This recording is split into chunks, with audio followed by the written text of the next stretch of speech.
A freshman U.S. Senator gives a stem-winder of a speech decrying partisanship and dysfunction in Washington. Nebraska Senator Ben Sasse is here to identify the problems and solutions he sees in D.C. And later, more private correspondence leaks in Rome, and 2 are arrested at the Vatican. We discuss VatiLeaks 2 and the Pope's controversial interview about divorced and remarried Catholics and communion.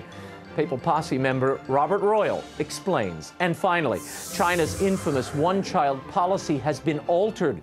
Will it have any impact on human rights and the demographic imbalance in the communist nation? China watcher Reggie Littlejohn is here. The World Over Live begins right now.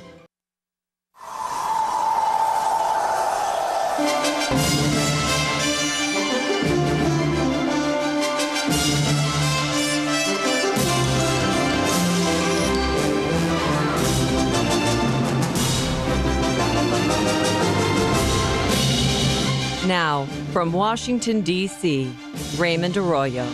A warm welcome to all of you joining us in the United States and the world over. Senator Ben Sasse, Robert Royal, and Reggie Littlejohn are all straight ahead. If you'd like to comment on tonight's show, or if you have a question, I'll be live tweeting throughout. You can find me on Twitter at Raymond Arroyo, or you can email me at worldover@ewtn.com. Here's the brief. News from the world over this week. There were victories for conservatives and political outsiders in several U.S. elections and ballot measures on Tuesday. Starting in Kentucky, political neophyte Matt Bevin beat out Democrat Jack Conway for governor in a decisive and surprising victory. The Tea Party-backed Bevin was joined on the ticket by Jean Ann Hampton. Hampton, the lieutenant governor-elect, is the first African-American to achieve statewide office in Kentucky. Neither of the two have ever held political office.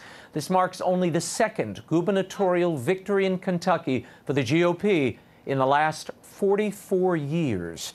And in Virginia, Republicans there kept control of the state Senate despite a heavily financed anti-gun campaign by Democrats, which included the outside help of former New York Mayor Michael Bloomberg. Meanwhile, in Ohio, voters there overwhelmingly rejected legalized marijuana. The measure had enjoyed broad support before Tuesday's vote. And in Houston, voters rejected a measure that would have established non-discrimination rights for gay and transgender people, similar to those based on sex, race, age, and religion. In the weeks leading up to the voting, focus turned to a part of the ordinance that would have given genetic males the right to use a public women's facility if they identified as a female. A coalition of Christian pastors also fought against the measure, saying it infringed on their religious beliefs. In a related note, the Obama administration is threatening to withhold millions of dollars from a suburban Chicago school district for allegedly violating the civil rights of a transgendered student. Assisted by the American Civil Liberties Union, the male student, who identifies himself as a female, is demanding unrestricted access to the girls' locker room. The Palatine Township School District had offered an accommodation, but the student would be required to change and shower in a separate area. The student would have none of it. Superintendent Daniel Cates said the district hopes to come to a compromise with the U.S. Department of Education, but he's prepared to go to court if necessary. By imposing this unrestricted access without any measure of expected privacy, we believe that that is not the right thing to do for our young people. The district has 30 days to comply. And newly elected Speaker of the House Paul Ryan presided over the House floor for the first time on Monday. Although Ryan has expressed hope that he can find common ground and compromise with President Obama and his Democratic colleagues, the White House has already accused him of pandering to the extreme right wing of the Republican Party. A bipartisan transportation bill passed the House this week. On Thursday, the Speaker said abortion giant Planned Parenthood shouldn't get 1 red cent of taxpayer funding, and there are means beyond a budget floor fight to achieve that. We also have a reconciliation process underway. And we have defunded Planned Parenthood through the reconciliation process, which is our best chance and opportunity of actually getting a bill on the president's desk. So we are moving on Planned Parenthood on multiple fronts. Speaker Ryan also weighed in on immigration reform. He said President Obama's executive order, without the input of Congress, makes him an untrustworthy partner on the issue. White House spokesman Josh Earnest called the Speaker's comments on immigration reform preposterous and disappointing. Meanwhile, GOP presidential candidate Marco Rubio has come full circle on immigration reform. The one-time lead GOP proponent for comprehensive legislation, Rubio said in New Hampshire that if he were president, he'd end federal protection for so-called dreamers, even without congressional action. Referring to President Obama's executive order, the Deferred Action for Childhood Arrivals, Rubio said the program should be replaced by an alternative system and that the president's program cannot be permanent policy or the permanent policy of the United States.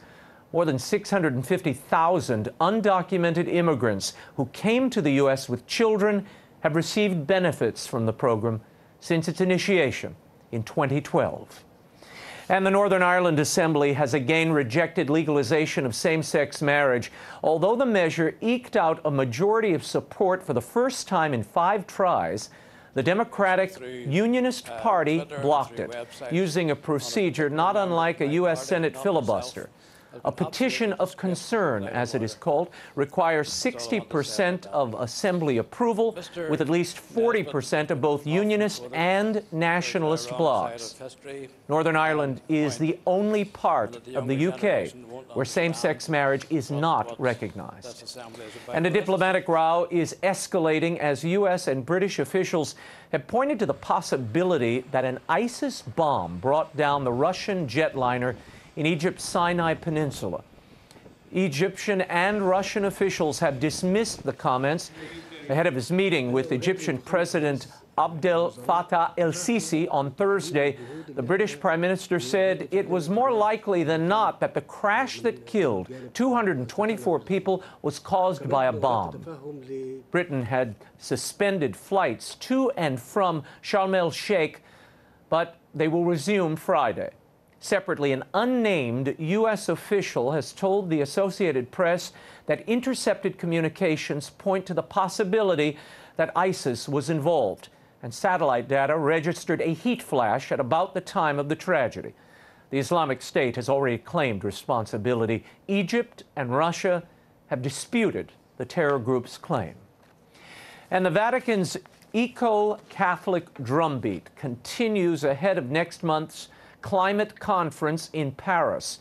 2 of Pope Francis's most trusted advisors hit the campaign trail here in the U.S., calling for political action. Cardinal Peter Turkson, head of the Pontifical Council for Justice and Peace, opened a 2-day Silicon Valley conference centered on the Pope's environmental encyclical Laudato Si. There he repeated a suggestion made in the encyclical that a lifestyle change is needed and urged the assembled to turn off air conditioners. Earlier in the week, he said success in Paris will require organized citizens to apply the Pope's message in the halls of power and demand that leaders act courageously on behalf of the poor and the planet. Meanwhile, the Pope's top lieutenant, Cardinal Oscar Maradiaga, made stops for climate talks here in Georgetown, as well as Fordham University in New York and Notre Dame University. He issued this dire warning: if the Paris meeting does not succeed, some countries will not have a future, he said. In a related note, the Vatican confirmed this week that Pope Francis will be visiting Mexico in February. Cardinal Maradiaga, who is Honduran, said that it is almost sure the Pope will visit the U.S.-Mexican border in a show of solidarity for migrants who cross into America. The border visit was originally in the works prior to the Pope's September visit to the U.S., but was scrapped by the Vatican due to time restraints. And an extensive investigation by the National Catholic Reporter has revealed that the sex abuse scandal over the last 60 years has cost the Catholic Church in the U.S. a shocking $4 billion. The number is nearly 1 billion more than previously estimated. The report notes that the $4 billion figure is not the final count and is almost certainly a low estimate due to incomplete information. Pope Francis has met with abuse victims several times during his papacy. He's denounced clerical abuse as intolerable and the most terrible and unclean thing imaginable.